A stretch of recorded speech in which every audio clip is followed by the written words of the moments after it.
어머니, 택배 보냈어요. 상자를 열었습니다. 생일 선물이라고 했죠. 고무장갑이 나왔습니다. 노란색 고무장갑 2켤레, 앞치마 1장, 수세미 세트. 손이 멈췄어요. 이게 뭐지? 며느리한테서 문자가 왔습니다. 어머니 집안일 하실 때 쓰라고 센스 있게 준비했어요. 웃는 이모티콘이 보였어요. 가슴이 철렁 내려앉았습니다. 생일 선물이 고무장갑이라고요? 며칠 뒤 아들이 전화로 말했어요. 엄마, 이번 주말에 바빠요. 장모님 생신이거든요. 목소리가 밝았습니다. 호텔 레스토랑 예약했어요. 순간 귀를 의심했습니다. 그날 밤 떨리는 손으로 상자를 다시 꺼냈어요. 한참을 내려다봤습니다. 이 물건들을 어떻게 해야 하지? 망설였지만 이제는 참을 수가 없었습니다. 도대체 이 가족에게는 무슨 일이 있었던 걸까요? 시작 전에 구독, 좋아요와 알람 설정을 눌러주시면 큰 복이 찾아올 거예요. 댓글로 의견을 남겨주세요. 안녕하세요. 박정심이라고 합니다. 올해로 63이에요. 남편이 세상을 떠난 지 벌써 4년째입니다. 처음엔 집이 너무 텅 비어 보여서 견디기 힘들었어요. 그런데 사람이란 게 참 신기하죠. 시간이 지나니 혼자 사는 것도 익숙해지더라고요. 아침마다 창문을 열고 베란다 화분에 물을 주는 일, 저녁 6시면 뉴스를 틀어놓고 혼자 밥을 먹는 일, 그렇게 하루하루가 지나갔습니다. 집은 오래된 아파트 3층이에요. 엘리베이터도 없고 복도는 좁지만 20년 넘게 살았던 곳이라 정이 들었죠. 현관문을 열면 제일 먼저 보이는 게 거실 벽에 걸린 가족 사진입니다. 준석이가 대학 졸업하던 날 찍은 거예요. 남편도 살아계셨고 딸 선정이도 한창 예쁠 때였죠. 그때는 정말 행복했어요. 요즘은 주로 혼자 지냅니다. 아침에 일어나면 창문부터 열어요. 신선한 공기가 들어오면 하루가 시작되는 기분이 들거든요. 그리고 화분들을 살펴봅니다. 베란다에 놓인 난초며 제라늄이며 하나하나 손으로 만지면서 물을 주죠. 식물들은 거짓말을 하지 않아요. 정성껏 돌보면 꽃을 피우고 잊어버리면 금세 시들어 버리니까요. 오전엔 장을 보러 나갑니다. 집 앞 시장이 가까웠어서 걸어서 10분이면 돼요. 단골 가게들이 몇 군데 있어요. 채소 가게 사장님은 늘 싱싱한 걸로 골라주시고 생선 가게 아저씨는 가끔 덤을 얹어주시죠. 그런 소소한 대화들이 하루의 위안이 됩니다. 오후가 되면 동네를 산책해요. 아파트 단지 뒤편에 작은 공원이 있거든요. 거기서 아는 분들 만나면 벤치에 앉아 이야기도 나누고요. 다들 비슷한 나이라 공감할 얘기가 많습니다. 자식 걱정, 건강 걱정, 그런 이야기들이요. 아들 준석이는 38이에요. 대기업에 다니는데 직급도 꽤 올라갔다고 하더라고요. 며느리 하연이도 회사를 다닙니다. 둘 다 바쁘죠. 그래서 자주 보진 못해요. 명절 때나 얼굴 보는 정도예요. 그것도 오래 있지 않아요. 식사하고 차 한 잔 마시면 바로 일어나죠. 할 말이 없는 건지 정말 바쁜 건지 모르겠어요. 하연이는 예전부터 그랬습니다. 결혼 초에는 그래도 괜찮았어요. 명절 음식도 같이 준비하고 시댁 식구들이랑 어울리려고 노력했죠. 그런데 시간이 갈수록 달라졌어요. 일이 바쁘다는 핑계로 집안일은 거의 신경 안 쓰고 시댁 방문도 형식적으로만 하더라고요. 연락도 준석이를 통해서만 오고요. 전화를 해도 통화는 짧습니다. 안부 묻고 건강하냐 물으면 네네 하고 끊어요. 뭔가 더 물어보고 싶은데 분위기가 그래요. 며느리가 불편해하는 게 느껴지거든요. 그래서 그냥 참습니다. 괜히 민망해지는 게 싫어서요. 딸 선정이는 다릅니다. 35인데. 아직 결혼 안 했어요. 회사 일이 바쁘다고는 하지만 자주 들러요. 주말이면 전화가 와요. 엄마 뭐 필요한 거 없어요? 제가 갈게요. 그러면서 정말 옵니다. 손에 과일이며 반찬거리를 들고 나타나죠. 생일이면 꼭 찾아와요. 작년 생일 때도 그랬어요. 케이크 사들고 왔어. 촛불 켜고 노래 불러줬죠. 그때 정말 눈물이 날 뻔했어요. 나이 들어서 그런지 자꾸만 눈물이 앞서더라고요. 선정이가 물어봤어요. 엄마, 오빠는요? 오빠랑 언니는 안 와요? 할 말이 없었습니다. 바빠서 못 온대. 그렇게 둘러댔죠. 선정이는 아무 말 안 했지만 표정이 굳어지더라고요. 알면서도 묻는 거였던 거예요. 사실 마음 한구석이 서운합니다. 아들이니까. 더 그런가 봐요. 아들은 키우면서 기대가 크잖아요. 장남이기도 하고요. 그래서 더 애정을 쏟았는데 정작 챙기는 건 딸이에요. 이게 아이러니죠. 그래도 내색하진 않습니다. 며느리한테 서운한 티 내면 아들이 힘들어질 거 아니에요. 그래서 그냥 참아요. 어쩌면 하연이도 할 말이 있을지 모르죠. 시어머니가 부담스러울 수도 있고요. 저녁이 되면 혼자 밥을 먹습니다. 텔레비전을 켜놓고 뉴스를 보면서요. 뉴스에선 맨날 안 좋은 얘기만 나와요.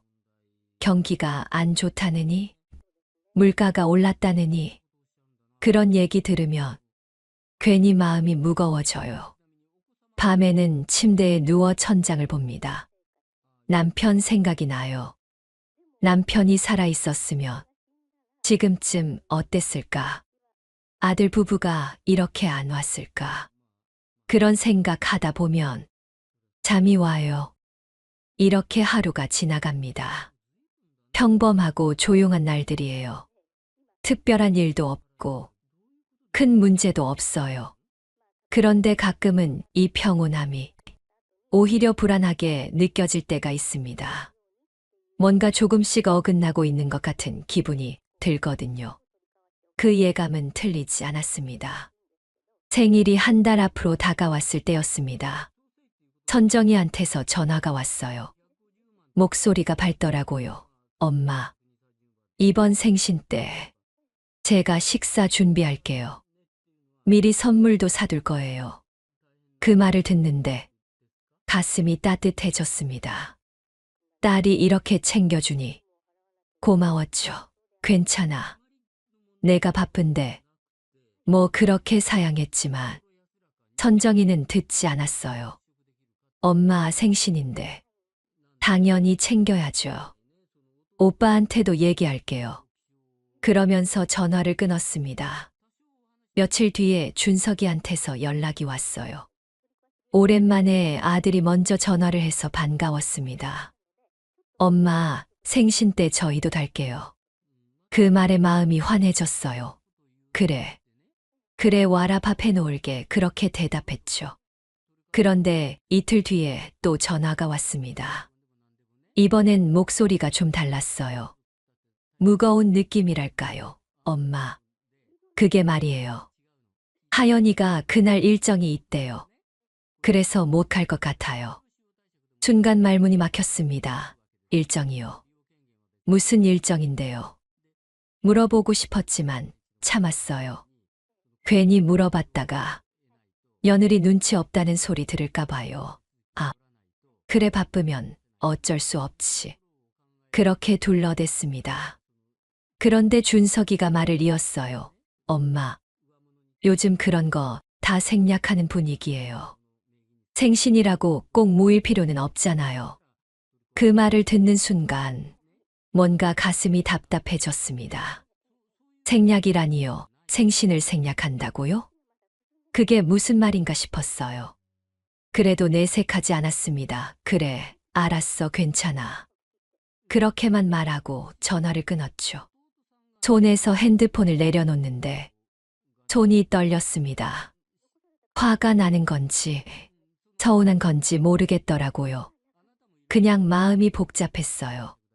거실에 앉아 창밖을 봤습니다. 해가 중천에 떠 있었어요. 날씨는 맑은데 기분은 흐렸죠. 생신을 생략한다는 말이 자꾸 귓가에 맴돌았습니다. 선정이한테 전화가 왔습니다. 엄마, 오빠가 못 온대요. 언니도요. 목소리에 불만이 섞여 있었어요. 응, 바쁘다는데. 뭐 그렇게 대답했죠.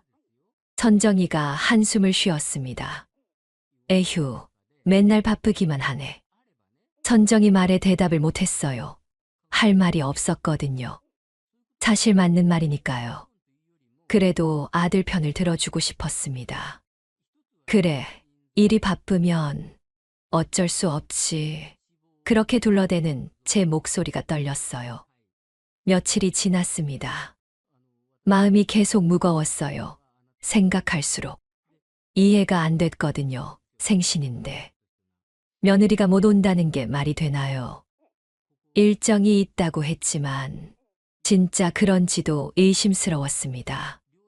장을 보러 나갔을 때였어요. 시장에서 단골 생선 가게. 아저씨가 물었습니다. 어머니, 생신 곧이시죠? 아들 며느리 다 온답니까? 그 말에 대답이 막혔어요. 예, 온답니다. 거짓말을 했습니다. 괜히 민망했거든요. 집에 돌아왔어. 거실에 앉았습니다. 벽에 걸린 가족 사진이 보였어요. 준석이가 웃고 있는 모습이 보였죠.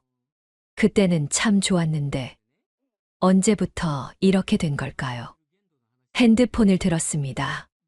준석이한테 전화를 걸까 하다가 멈췄어요. 뭐라고 말하죠? 생신인데. 꼭 와야 한다고 말하면 부담 주는 엄마가 되는 거잖아요.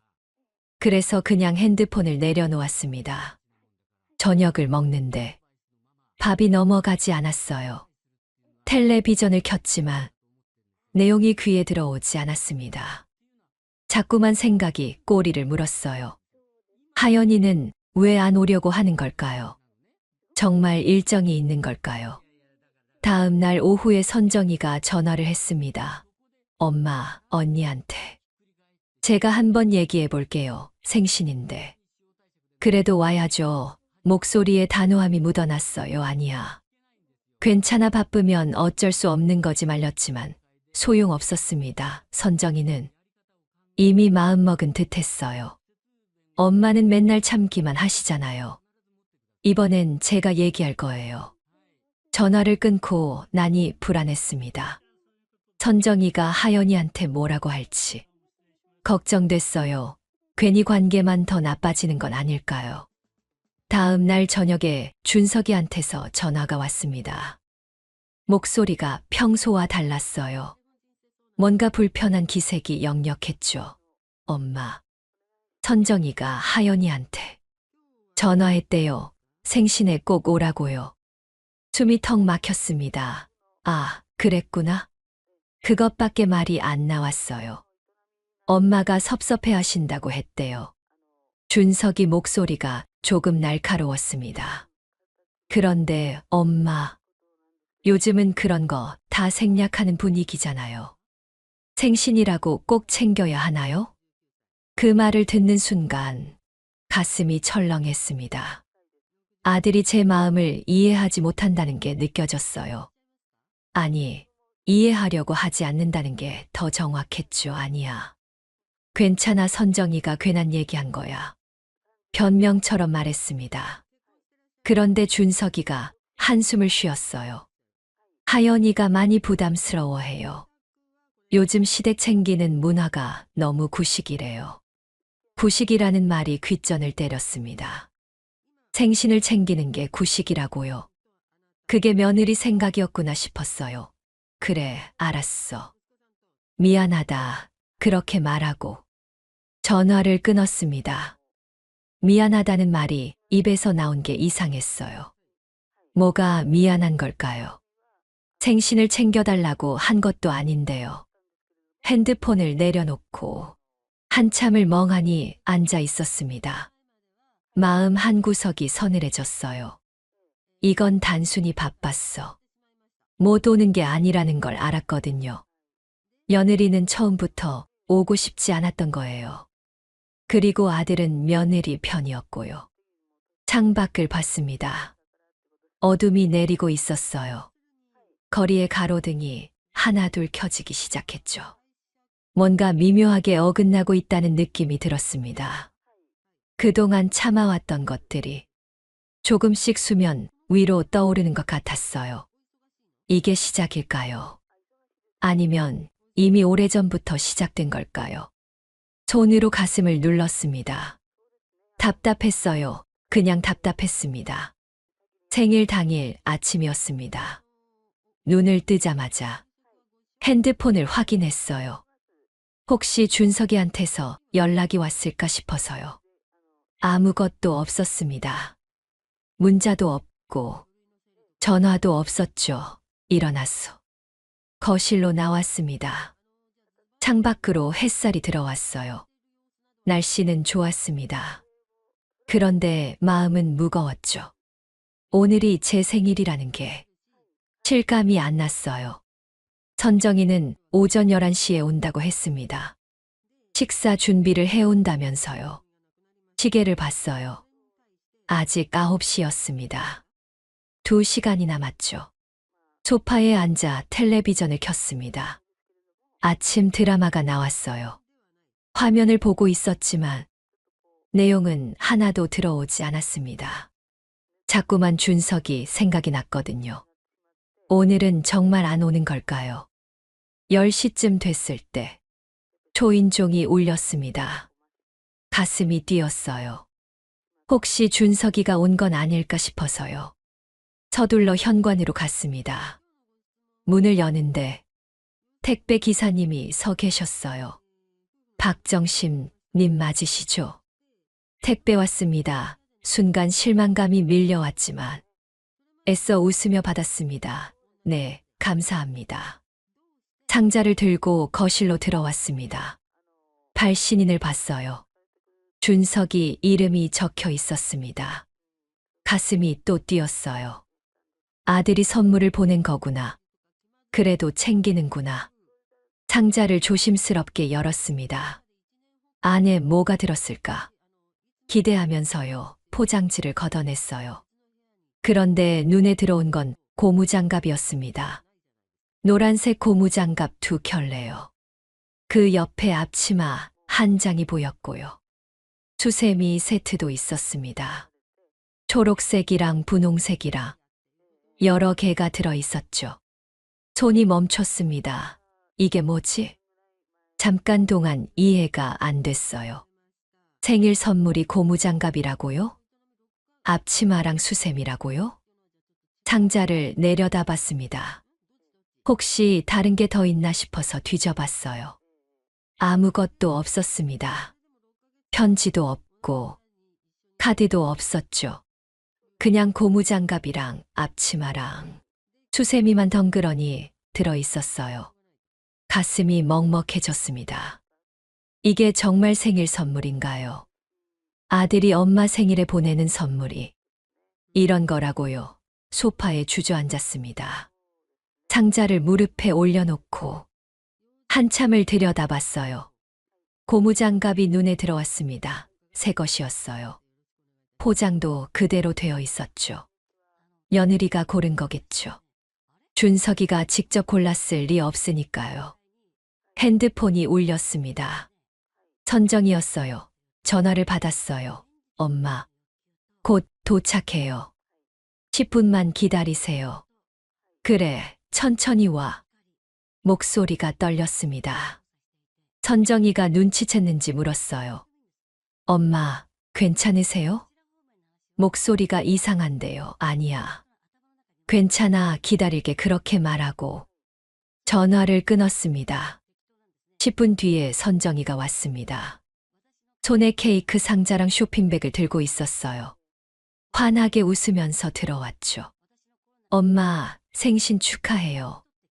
포옹을 했습니다. 선정이 품에서 눈물이 날 뻔했어요. 그래도 참았습니다. 딸 앞에서 우는 모습 보이기 싫었거든요.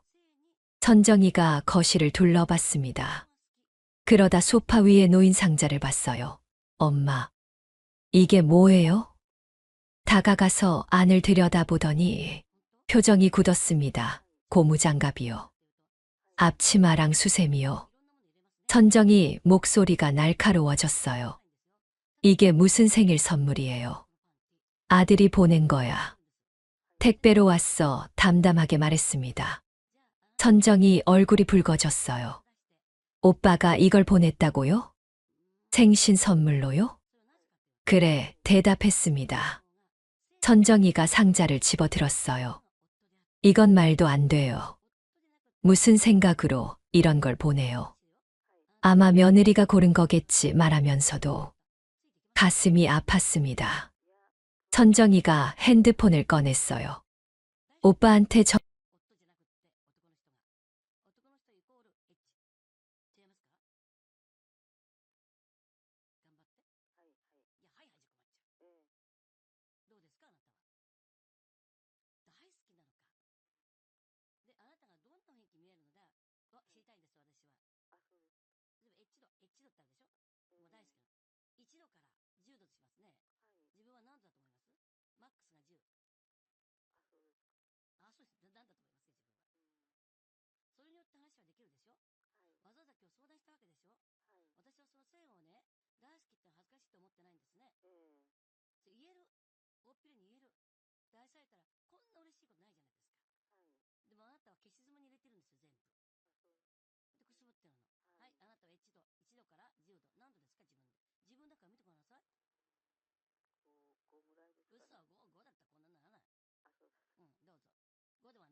営みっていうのは、実は動物としては子供を作るためにあるわけだから、はい。その仕事は終わっちゃっているので、夫婦が営みをする必要はなくなったのが、ご主人はよくわかってるんですよ。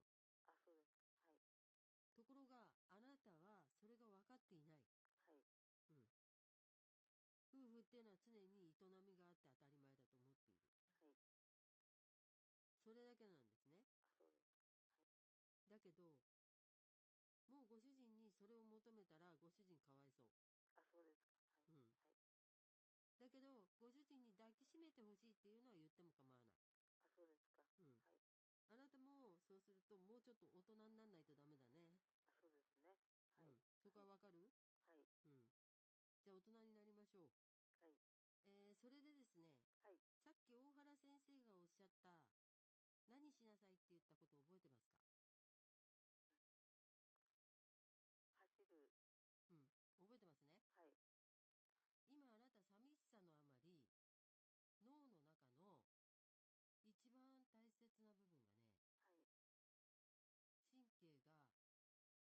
んの。あ、そうですか。はい。うん。このままいっちゃうと、はい。言葉も喋れなくなる。はい。あの、運動してください。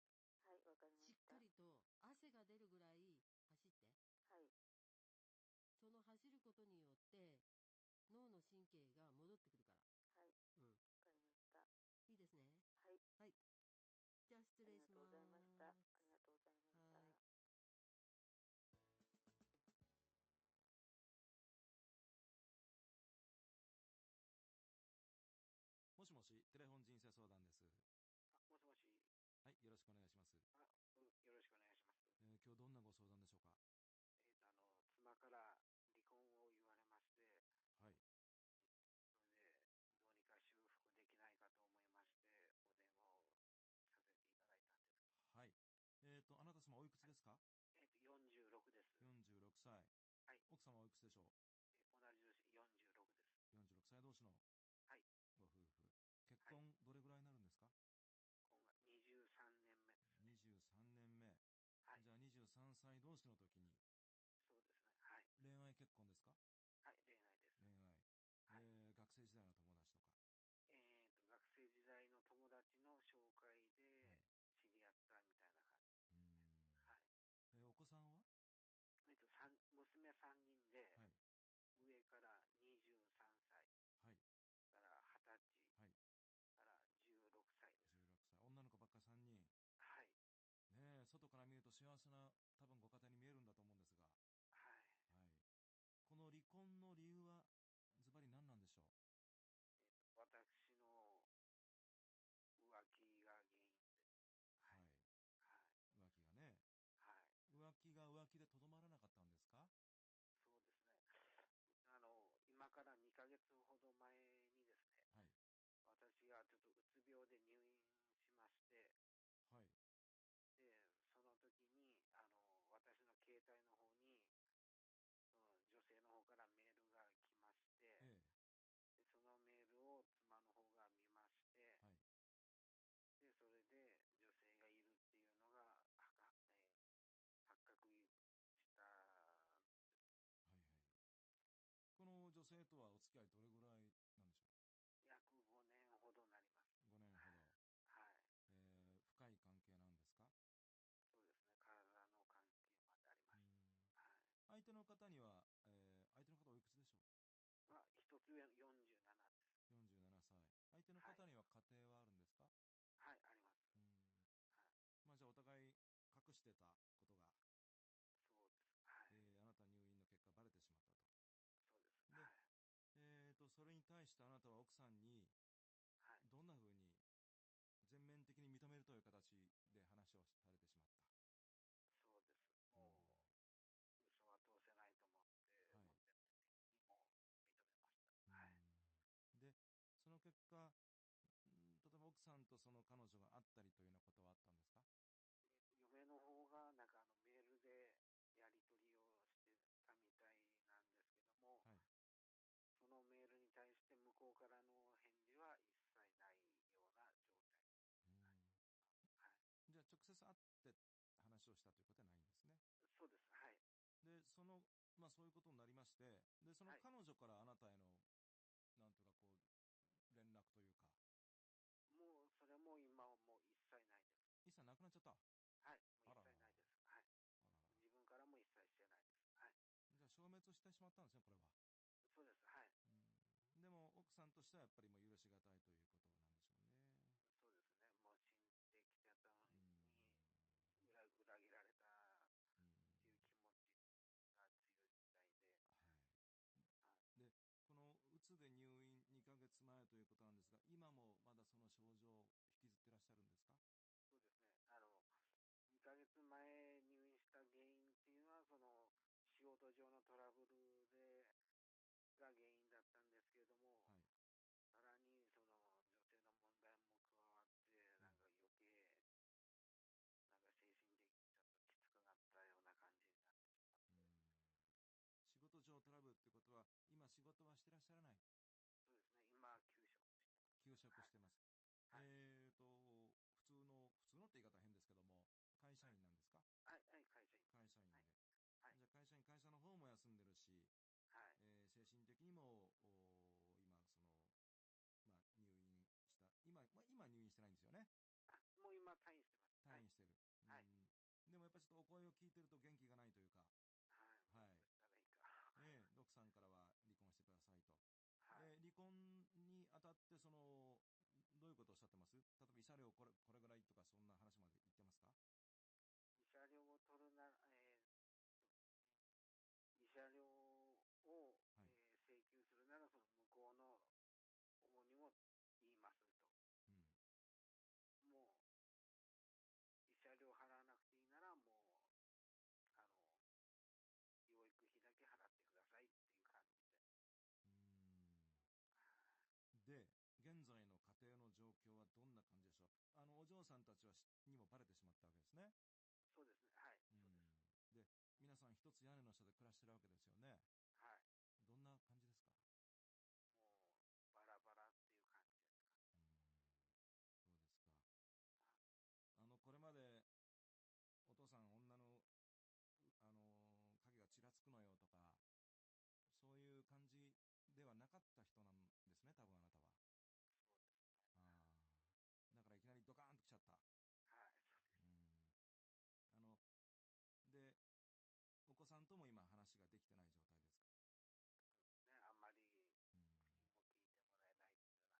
はい。で、奥さんはどうですか今？一緒にご飯食べるようなこともないですか？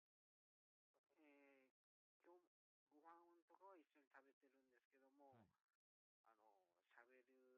喋り方とかがもう他人行儀で、みたいな、もう、敬語とか、なんとかですかとか、どうされますかとか、もう、なんか、もう、他人行儀みたいな感じ。そこの食堂の空気、硬いんでしょうね。はい、そうです。はいはいはい。ねえ、こうしたことはね、はい、まあ起きるときは起きると思うんですが、はい。つまりあなたにとっては初めての不倫だったんですか？これが、いや、実は前もあるのはあったんです。はいはい。で、その時も、謝って、はいなんとか、了解してもらって、はい。つなぎ止めてきたんですけども、今回だけはなんかもう、決心が固いみたいで、でもどうにか修復できないかと。修復したいんですね。そうです、はい。ということは奥さんのこと愛してらっしゃる。はい。そうですか。はい。でもまあもう奥さんは敬語を使うと。はい。はい。まあこれはね、女性の回答者の先生からお言葉をいただければと思いますので、はい、今日の回答者の先生紹介いたします。はい、弁護士の大迫恵美子先生です。よろしくお願いします。はい、よろしくお願いします。もしもし。はい。はい、こんにちは。こんにちは。まあ、家庭はバラバラっておっしゃったけど、まあそうじゃないですよね。はい。向こう側は一致団結でしょ？そうですね。まあ、あなただけ無視されてるんですよね。だとなかなか難しいですね。まあね、はい。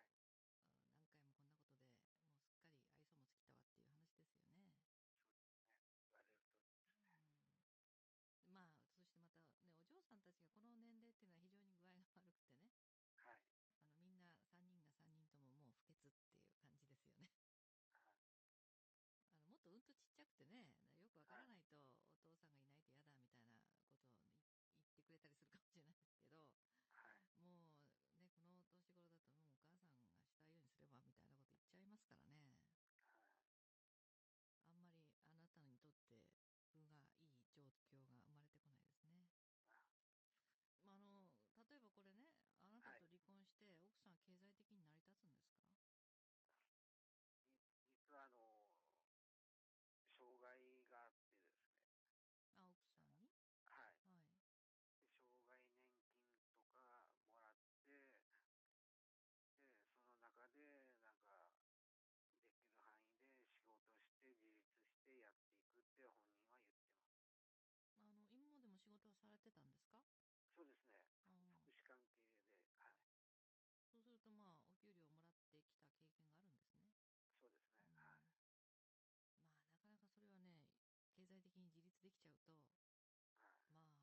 まあ、鬱陶しいご主人はいらないっていう話になっちゃいますよね。嫁もそこを言ってる。うだから、ん。経済的にある程度のところが見えてきたら、そこで離婚しなくてうん。いや、まあ、そんなに何回も何回も、はい。バレて、まあ、白票を踏むように続けてきた結婚生活なのに、まあ、どうしてこんな不倫5年間も続けたりしてたんですかね。自分の中に甘えというか、なんかちょっとこう甘いものをかじってみたいみたいな気持ちがどっかにあったと思います。まあ、それにしても、あれでしょ、その相手のね、女性にだって家庭があるわけだから、はい。向こうにもバレると、今度あなたの方が慰謝料の請求される立場ですよね。そうですね。はい。うん。そういうのも心配ではなかったんですか？それも心配です。はい。うーん。うーん。あの、まあね、この状況で、要するはい。に、元へ戻す方法って、まあそんなにないと思うんですけど、はい。まあ、結局もう奥さんの気持ち次第なのでね、はい。法律上も奥さんが決意さえすれば、はい。あなたの意思、気持ちを無視してね、はい。手続きを進めていける状況が整ってしまっているので、はい。もう全く、奥さんはその権利を行使